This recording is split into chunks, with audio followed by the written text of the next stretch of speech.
Have you guys ever wanted to proudly display a plush toy of a 40-year-old item-selling, money-begging, clickbaiting virgin neckbeard man-child? We got you! Ever thought of placing a toy item of a random thought that uploads once every 8 months to retain relevancy and YouTube ad revenue right into your cozy den? Bing bong! What about maybe a mentally unstable parasite that publicly clickbaited a dead AnimalJam cancer patient for money and views? Check. Don't worry, AJHQ has all of you covered with its newest update, introducing in-game representations of absolute angels that most closely resemble Lucifer himself. You know those videos titled the worst AnimalJam update ever in cap locks with red arrows and circles in the thumbnails? They're essentially all bullshit. This is by far the worst bamboozle AJHQ has ever pulled on the community, a literal fuck you to the player base. There is a redundant amount of these so-called Jambassadors nowadays, most being inactive and some hopefully passed away from Ligma. Without a doubt you have one of two opinions on this plethora of people individually, as it is unwise and dumb to group them all in the same mental capacity as some have brains that actually function once in a decade. There is no spectrum to how us jammers view this select cult group. People usually just hate on Jambassadors for valid reasons from their past and concurrent behaviour, or their brainwashed 10-year-olds that still unironically play AJ in 2019 and buy all their merch, practically worshipping a bunch of 20-year-old buffoons that torture them with painful 10-minute cancer. Oops, that was a joke by the way, don't spam dislike my video like the last feral one, okay you little shits, we good? Alright. I'm going to be clear from the start, I may be slightly more civil and friendly with some Jambassadors, and absolutely despise others. I'll try my best to stay as unbiased as possible and give you guys honest ratings on whether or not these select people deserve to be represented in game and marketed towards children. More so than, for example, pioneers like Julian 2 or the absolute legends like Apari and Blue Apari. Bitch, get the screen and smoke the screen, gotta stay potent. Pussy nigga talking shit, but he ain't no shit. Chicken noodle ass nigga, man, you boneless. I feel bad for any new viewers that come to this and can't decipher my sarcasm. Anyhow, I have dirt on absolutely everyone in this shit show of a community, so it should be to no surprise to anybody that I may have some strong opinions on select few of these specimens being idolised as little plush toys in kids' dens. Even though it's not of my intent, without a doubt most of these egotistical big-headed morons that refer to themselves as Jambassadors like it's some sort of part-time job will see this as a personal attack. It will be fun to see how many get triggered and which ones are mature enough to take some criticism when I evaluate if their actions are worthy enough of them possessing an in-game item of themselves. In a way, this will be a test. A social experiment, dare I say. I hereby declare the beginning of the first Jambassador war. I shall content critique every one of these delusional fucks if I must. By the year 2030, I should get it done. Get it? Because I upload like once a month now. That joke was so self-aware and diva, it's not even funny. My upload schedule is almost as depressing as my sleeping one, holy fuck.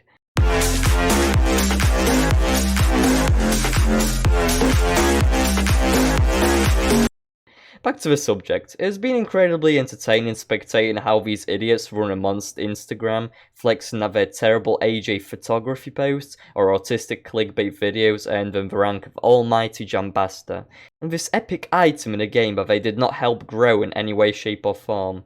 I'll be honest here, I don't know more than half of these people when I first began researching them.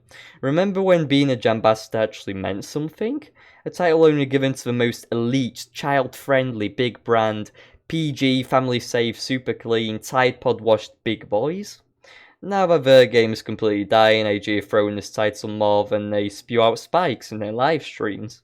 Literally almost all OG Jambassadors and high-quality representatives of the game have moved on. All that's left on this sad excuse of a game is 40-year-old man-child virgin cooks that open toys for arousal. Yeah, it's the Shop King, yeah, it's Shop King time. Alright, what's going on everybody? Shop King in the house. Yeah. Today I found the most rarest AnimalJam toy ever.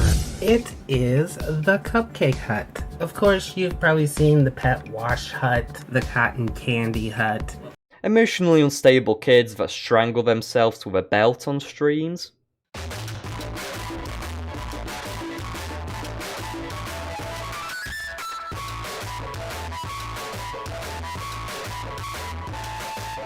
and edgy depressed alcoholic commentators that quote-unquote bully children. Oh, hi, how are ya? Now, to be honest, I still don't know half of these new Walmart Jambassador people, so I'm sort of jumping in blind. I'm an AJ veteran, so some classics will be obvious, but even in general with these new Blink Jambassadors, I can get a good idea of their characteristics and nature based on just how they dealt with this opportunity provided to them. To start off with, it is important to point out that the only other person on this game that has had any form of representation of them in the actual game itself has been Cammy, a cancer survivor that happened to be the daughter of some Wildworks employee that worked on AJ. Cammy's story as a whole is incredibly fascinating and I find her very interesting as a person, so it would be worth it to have a whole video dedicated to her, or possibly even a podcast, question mark. To keep things swift, Cammy has also had close ties working directly with AJHQ on little sketch videos and other forms of promotion for the company, and her inspirational story is one to be admired by many. Her item in-game not only holds a great deal of personal worth, but also amplifies its lore value, as the Pepe-looking frog plush was Cammy's companion throughout all her struggles. She literally held this toy during her chemotherapy. I often joke around how AJ tried to stay hip and cool by adding items such as fidget spinners in the game, but this is truly transcending memes or little Easter eggs items by far. It was something worth much more, a legacy. So it absolutely mind boggles me that everyone, and I mean every single one of these Neanderthal Jambassador folks, accepted without any hesitation to be included alongside this opportunity to be in the game. You know, AnimalJam, the game that has roughly less than 100,000 people playing it now. Some kids watching right now may be dismissive and just consider it as no big deal. There are Jambassadors after all dedicated to bringing us top quality content such as Scorm, an AJ Child Predator, Cold Me, OMG. Are you starting to see what I mean yet? All of these people are a mess, and just like Cammy, each one of them has some amalgamation of a legacy to their usernames. So just think, do they really deserve to be put in the same spotlight, the same category as Cammy? You, I'm talking to each Jambassador cunt here. Do you have any common decency, a little ounce of respect to kindly decline this offer given to you? So what gives? Well, it's not a question of what gives, as even though this whole giving fans a YouTuber plush idea may seem standard at first, oh no. It's a concept of one hand giveth, and thou other taketh away. Someone remind me to never fucking speak Old English again. I make videos for children, for fuck's sake. Back to the topic. All Jambassadors have over 100 of these codes and can receive more with a flick of a bean at any time they please, as my homegirl Blooper said herself in a video. Hey guys, Pepper here, and welcome to another video. So 2 things you'll notice. First of all, my hair is all gone, and second of all, I got this beautiful box. On this episode of Pepper Has No Idea How to Open a Box, you'll find out that I have no idea how to open a box. Come on, open. Ah. Whoa, wait, I already see some stuff! I'm getting excited! Oh, as I said, I have no idea how to open a box. There we go. Oh boy, oh boy, oh boy! Oh! It's a little thing! Hey Pepper, we have an in-game gift for you. Each unique code can be redeemed only once on an AnimalJam desktop account. You can keep the codes for yourself or share them with your fans. It's up to you. Codes are active after September 19th. You may request additional codes for this item at any time. Oh! I wonder what it is. Dun, da, da, da, da, da, da, da, da, da, da, da. So we have some codes in here, and I will totally be giving them away. Therefore, each and every single one of these Jambassador plushies are worth absolutely nothing, and should not be treated as any form of exclusive or promo item. They were given to the YouTubers as a form of what I would label currency to showcase their fans' dedications. For example, they gift their fans plushes of themselves instead of the oversaturated now common spikes, but the intention of these was never to be some unreleased, one-of-a-kind epic money grab. Which is what brings us to the real kicker. My true trigger as to why I dedicated an entire video to this autistic debate about in-game pixels when I could be busting the next AJ pedophile. Children in this game love rare items, no matter the appearance, colour or format. I mean, it's literally gotten to a point where people collect these retarded square pet seals, so it's no surprise that brain-dead hoarders are looking for their next rare trend to jump on. Popular jammers have a similar ideology. Although no longer interested in monetary profit as you're no longer allowed to sell items, Scum and Thotirocky found that out a little too late. I don't blame you, as I was in the same boat. People with a popularity advantage take just as much pleasure being labelled rare in a kid's game. Whatever it takes, no matter the cost. It's an absolutely idiotic idea that I will never even hope to understand, but people like being rare and having a load of useless ugly shit in their inventory. I imagine a kid in America is crying right now because they don't own an entire inventory of Schlong King plushies. Isn't that right, Squillux? So when these rare, scrounging, manipulative personalities began receiving 100 of an item, may I remind you of themselves, the only thing they thought about was stonks. Fuck a cancer patient hair little story, fuck all the fans, the only thing they cared about was receiving overtrades for an item that they had about as little worth as a necklace, but had high demand due to their unfortunate audience, victimised and intoxicated with lies. I believe what this ridiculous decision caused was some of the biggest scamming acts in AnimalJam history, where people deliberately were being unclear on the amounts of the plushies and irrational on their worths. To put it blunt, AJHQ had allowed for their top priority pupils to blatantly scam their followers. Some used deliberate cheap tactics such as asking for crazy overtrades, offer favours such as artwork, or even following on personal accounts. At that point, they might as well just ask you for your credit card info and all your belongings. Some purposefully kept all 100 of these bastard codes selfishly locked in a safe, stored away for when AnimalJam 2 3D world launches.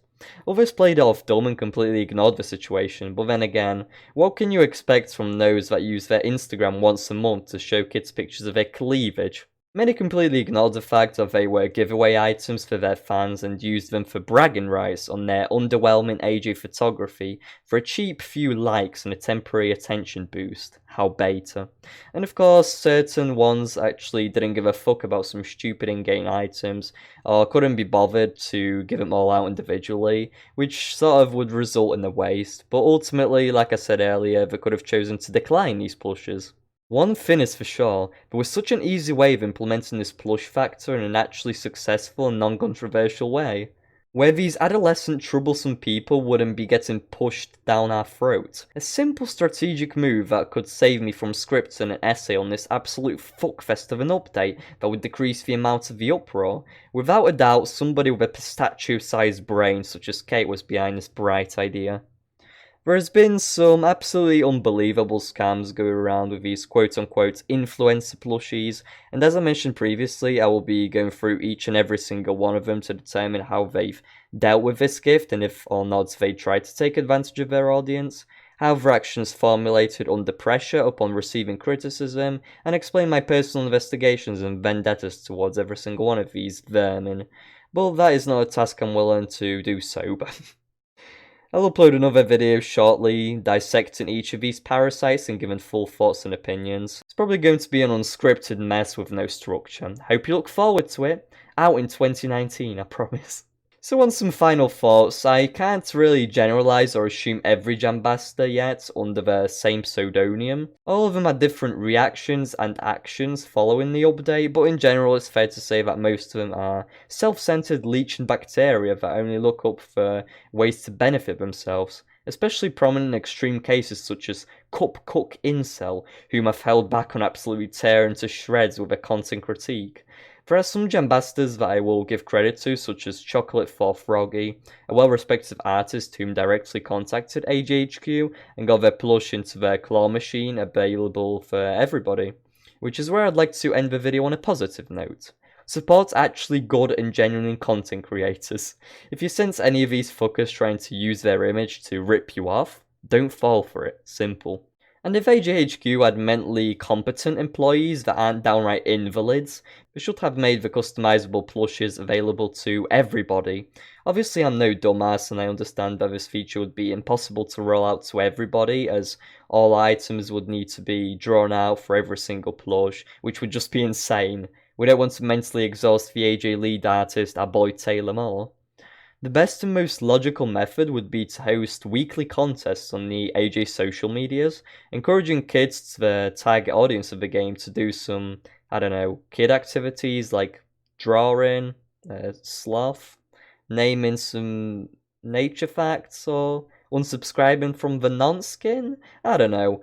Then weekly picking a winner who would get a customised plush of their animal designed. That would be available to everyone in the claw machine for a certain amount of time. Maybe 4 contest winners per month before a reset. I know what you're thinking. I'm an absolute genius and that idea was totally tranquil and life-changing. But to be honest, it's what the player base has been thinking and asking for years. You finally implemented one of the most requested ideas in AJ's history, but you managed to fuck it up completely by disrespecting a cancer patient, promoting non-kid friendly YouTubers, and enraging the entire community. Haha, and people still have hopes that Feral will be good when it's run by the same dipshit company. Holy fuck, I need a break. Bye bye Patchy Pack, peace out, see you in a month.